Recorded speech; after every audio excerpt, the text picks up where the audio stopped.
अस्सलाम वालेकुम साथियों, आज मैं फिर गपशप विद रिफ़त के प्लेटफॉर्म से आपके सामने हूँ एक नए इवेंट के साथ। आज मैं आप लोगों के साथ अपने एक बहुत ही मोहतरम साथी मलिक मंजूर साहब का किस्सा शेयर करने जा रही हूँ।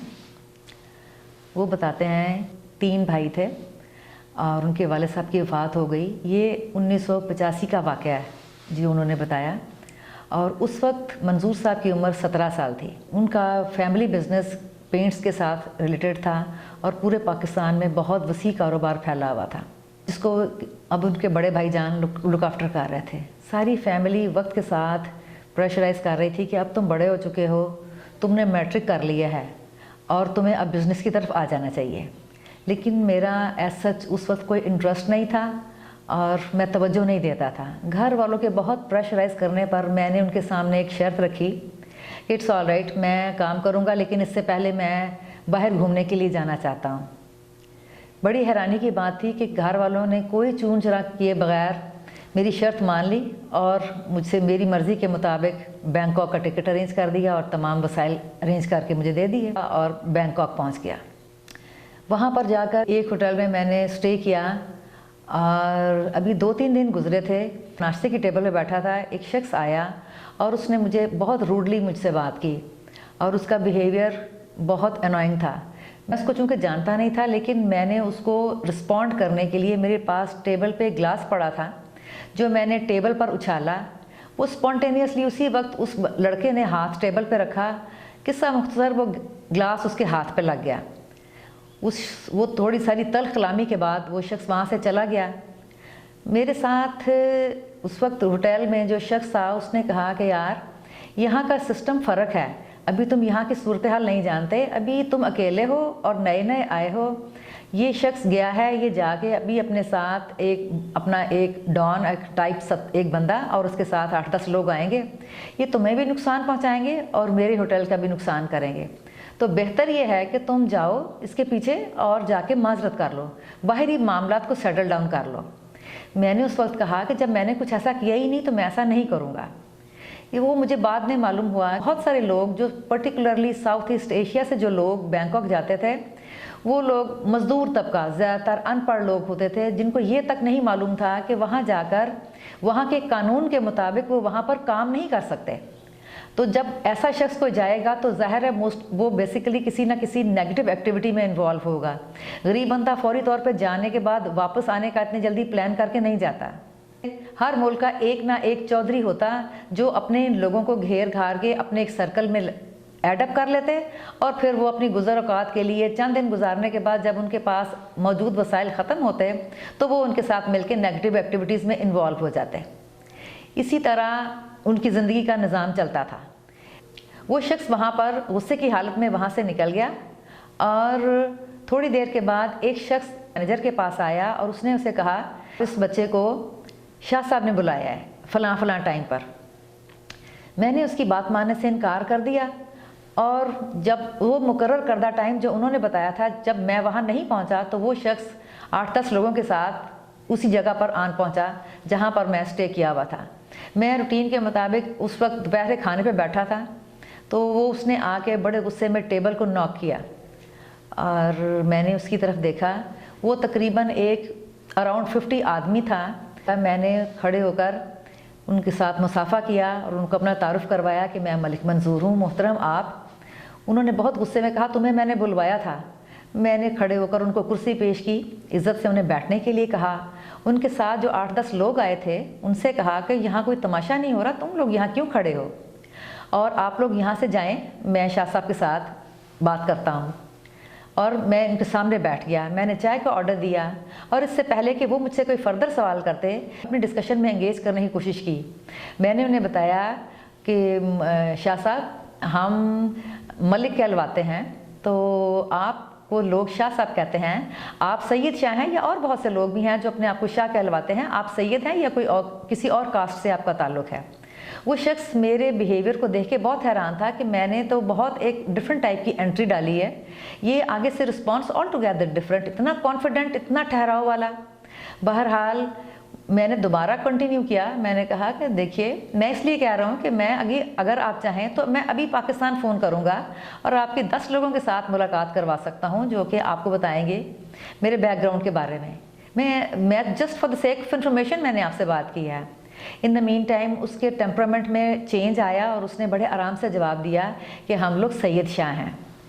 یوں باتیں ہوئیں اور میں نے ان کے لیے چائے منگوائی. تو انہوں نے میرے چائے منگوانے پر ہوٹل کے مینیجر سے کہا کہ تم ادھر آؤ اور مجھے بتاؤ کیا ہوا. تو وہ شخص جو پہلے بہت گھبرایا ہوا تھا اس نے تھوڑی ساری ہمت پکڑی اور اس نے کہا کہ اس بچے کا کوئی قصور نہیں ہے, یہ تھوڑا ہی عرصہ ہوا ہے پاکستان سے آیا ہے, میرے پاس یہ ادھر رہ رہا ہے اور اس کا کوئی قصور نہیں ہے, یہ روٹین کے مطابق یہاں بیٹھا تھا. جبکہ دوسرا شخص آیا اور اس نے آ کے بہت نامناسب رویہ اس کے ساتھ اختیار کیا بلا وجہ. اس نے غصے میں آ کے گلاس اچھالا جو اس کو لگ گیا, جبکہ اس کی کوئی ذاتی انا یا کوئی بحث مباحثہ یا کوئی ایسا ایشو نہیں تھا. وہ یہاں سے اٹھا اور اس نے کہا نہ جانے کیوں میرے دل میں آیا ہے کہ یہ شخص غلط نہیں تھا, غلطی شاید میرے بندے نے بلا وجہ کر دی. اس طرح میرے ان کے ساتھ انتہائی اچھے مراسم پیدا ہو گئے. انہوں نے مجھے بہت عزت دی اور میری بھی ان کے ساتھ بہت اچھا دوستانہ ریلیشن بن گیا. کبھی وہ مجھے اپنے ڈیرے پہ بلوا لیتے, کبھی وہ میرے پاس آ جاتے, تو ایک اچھا تعارف ہمارا ہو گیا. یہ ایک سائڈ اس کہانی کی. کہتے ہیں کہ کچھ عرصہ اور گزرتا رہا. کافی عرصہ گزرنے کے بعد وہیں پر کام کرنے والا ایک شخص جو شاید یہ چیز بھانپ چکا تھا کہ میرے ان کے ساتھ اچھے مراسم ہیں, تو وہ ایک دن میرے پاس آیا اور آ کے وہ ایک ریزنیبل اراؤنڈ 30 کا آدمی تھا اور اس نے رونا شروع کر دیا اور اس نے کہا کہ جی میری خدا را ہیلپ کیجئے. میں نے اسے کہا یار رونے کی کیا بات ہے, تم کو کیا پرابلم ہے. اس نے مجھے ایک خط پکڑایا اور کہا کہ اس خط کو ایک دفعہ میں نے پڑھا ہے اور میرے بعد ایک آپ ہیں جو اس کو پڑھ سکیں گے. آپ اس کی تحریر پڑھیں, اس کے بعد میں آپ کو اپنا مدعا بیان کروں گا. میں نے وہ خط پڑھا. وہ خط اس کی والدہ کی طرف سے تھا جس میں بہت جذباتی تحریر تھی کہ بیٹا میں نے تمہاری پرورش میں کوئی کمی نہیں چھوڑی, میں نے کوئی ایسا کام زندگی میں نہیں کیا جو اللہ کی مرضی کے خلاف تھا, جس کی سزا مجھے اس شکل میں مل رہی ہے کہ تم میری اکلوتی اولاد ہو اور تم 8-10 سال سے مجھ سے دور ہو. میں تمہیں اکثر خط لکھ کے کہتی ہوں کہ تم آ جاؤ. تم گھر سے 1 سال کا کہہ کر گئے تھے اور اب تمہیں 8-9 سال ہو گئے ہیں. کیا میرے مرنے پر آؤ گے؟ جبکہ تم ہمیشہ کہتے ہو کہ تمہارے پاس ابھی سفیشینٹ پیسے جمع نہیں ہوئے واپس آنے کے لیے. تو کوئی بات نہیں, میں تمہاری ماں ہوں, مجھے تمہاری ضرورت ہے. تم جیسے بھی ہو تم واپس آ جاؤ. میں نے وہ خط پڑھنے کے بعد وہ خط اسے پکڑایا, اسے کہا کہ یار تم گھبراؤ نا, تمہیں پیسے چاہیے, میرے پاس ہیں پیسے, میں تمہاری ہیلپ کر سکتا ہوں. اس نے کہا جی مجھے آپ سے پیسوں کے علاوہ ایک اور ہیلپ چاہیے, صرف پیسوں کے ساتھ میں نہیں جا سکتا. اصل میں یہاں پر شاہ صاحب کے سرکل میں پھنسا ہوا ہوں اور اس وشیش سرکل سے نکلنا میرے لیے اتنا آسان کام نہیں ہے. چونکہ ان کے آپ کے ساتھ اچھے مراسم ہیں, مجھے امید ہے کہ آپ کے کہنے پر وہ میری بات رد نہیں کریں گے. تو پلیز آپ ان سے کہیے کہ وہ تمام جو پیپر ورک ہے وہ نپٹائیں اور آپ میری مدد کریں. تو وہ کہتے ہیں میں اسی دن میں شاہ صاحب کے پاس پہنچا. میں نے کہا محترم ہمارا بہت اچھا ملنا ہے, میں نے کبھی آپ سے کام نہیں کہا, آج میں آپ کے پاس ایک کام سے آیا ہوں. وہ کہنے لگے ہاں یار بیٹا بتاؤ تم کو کیا کام چاہیے, مجھ سے کیا چاہتے ہو. میں نے اسے بتایا کہ اس طرح میں چند دن کے بعد پاکستان جا رہا ہوں اور میں چاہتا ہوں کہ یہ لڑکا جو کراچی سے ہے آپ کے ساتھ ہے یہاں پر, میں چاہتا ہوں یہ بھی میرے ساتھ جائے. اس کے لیے جو جتنے پیسوں کے وسائل ہیں وہ میرے پاس ہیں, وہ میں کرتا ہوں, اور جو اس کے ساتھ ڈاکیومنٹری چیزیں چاہیے وہ ساری آپ اس کو ہیلپ آؤٹ کیجیے. خیر انہوں نے ایک لمحہ میرے منہ کی طرف دیکھا. انہوں نے کہا یار تم نے مجھے پہلا کام کہا ہے, میں تم سے کسی ڈسکشن میں نہیں پڑھنا چاہتا. ٹھیک ہے. انہوں نے باتوں کے بعد مجھے ایک لیٹر پکڑایا. وہ ایک خالی لفافہ تھا. جب نکلو گے تم بینکاک ایئرپورٹ پہ جب جاؤ گے تو تم لین نمبر 3 میں انٹر ہو گے. لین نمبر 3 سے تم موو کرو گے. جب تم کاؤنٹر پہ پہنچو گے تو یہ تم اپنا پاسپورٹ اور اس کے نیچے یہ خالی خط رکھو گے اور تمہارے پیچھے وہ لڑکا ہوگا. کاؤنٹر پہ کھڑا آدمی تمہارے پاسپورٹ کو سٹیمپ کرے گا اور وہ تمہیں وہ پاسپورٹ اور وہ خالی لفافہ تمہیں پکڑائے گا اور تمہارے ساتھ تم آگے جاؤ گے اور تمہارے ساتھ یہ شخص بھی تمہارے پیچھے نکل جائے گا. اسی طرح جب تم کراچی لینڈ کرے گا جہاز تو اگین وہاں پر ایئرپورٹ پر تم اس کاؤنٹر میں سے نکلو گے جس کاؤنٹر کے اوپر ایک داڑھی والا شخص بیٹھا ہوگا. उस रूटीन के मुताबिक वही प्रोसीजर होगा, तुम अपने पासपोर्ट के साथ वहाँ पहुँचोगे और ये शख्स तुम्हारे साथ होगा, तुम अपना पासपोर्ट और वो खाली लिफाफा दोगे, वो तुम्हारे पासपोर्ट पे अगेन स्टैम्प करेगा और तुम निकलोगे तो ये भी तुम्हारे पीछे निकल जाएगा, वो इससे नहीं रोकेगा। तो बताते हैं कि यह ऐसा ही हुआ। मैं जब हम बैंकॉक से रवाना होने लगे तो मैं थोड़ा प्रेशर में था। मैंने कहा देखिए शाह साहब, ऐसा ना हो 6000 की टिकट लेकर मैं यहाँ आया हूँ तो 6000 के पीछे मैं किसी इम्तिहान में ना फंस जाऊँ। वो कहने लगे यार तुम घबराओ मत, तुम्हें बैंकॉक एयरपोर्ट से निकलवाऊँगा तो मैं तुम्हारे साथ होऊंगा। सो उन्होंने अपना वादा वफा किया, उनका बताया हुआ रूट हमने अडॉप्ट किया और जो ही स्टैम्प हुई हम लोग आगे गए तो हमने उन्हें अंदर जाके वेव ऑफ किया कि एवरीथिंग इज़ ओके। सो मामला क्लियर हुआ और हम लोग निकल गए। इसके बाद फिर हम बड़ी हिम्मत में थे कि आगे भी ठीक होगा। सो किस्सा मुख्तसर, जब हम लोग कराची एयरपोर्ट से बाहर निकले, मैं एक इंतहाई खलंडरे मिजाज का गैर जिम्मेदार आदमी उस वक्त, जो शौरी तौर पे भी इतना मैच्योर नहीं था, इमेच्योरिटी की हाइट थी मेरी उस ज़माने में, और जब मैं निकला तो मुझ पर एक कपकपी की कैफियत तारी थी। मैं इंतहाई परेशान कुन सूरत हाल से दो चार था। मेरा जहन बिल्कुल काम नहीं कर रहा था, मैं पसीने में शदीद शराबूर। मेरे जहन में आया कि ऐ मेरे अल्लाह, जब किसी चीज़ का वक्त, तू कहता है कि जब किसी चीज़ का वक्त आ जाता है तो वो काम खुद ब खुद हो जाता है। मैं कुन कहता हूँ और वो काम, मुझे किसी एफर्ट की ज़रूरत नहीं पड़ती, मैं कुन कहता हूँ और वो काम हो जाता है। तो वो हमारे साथ हो गया।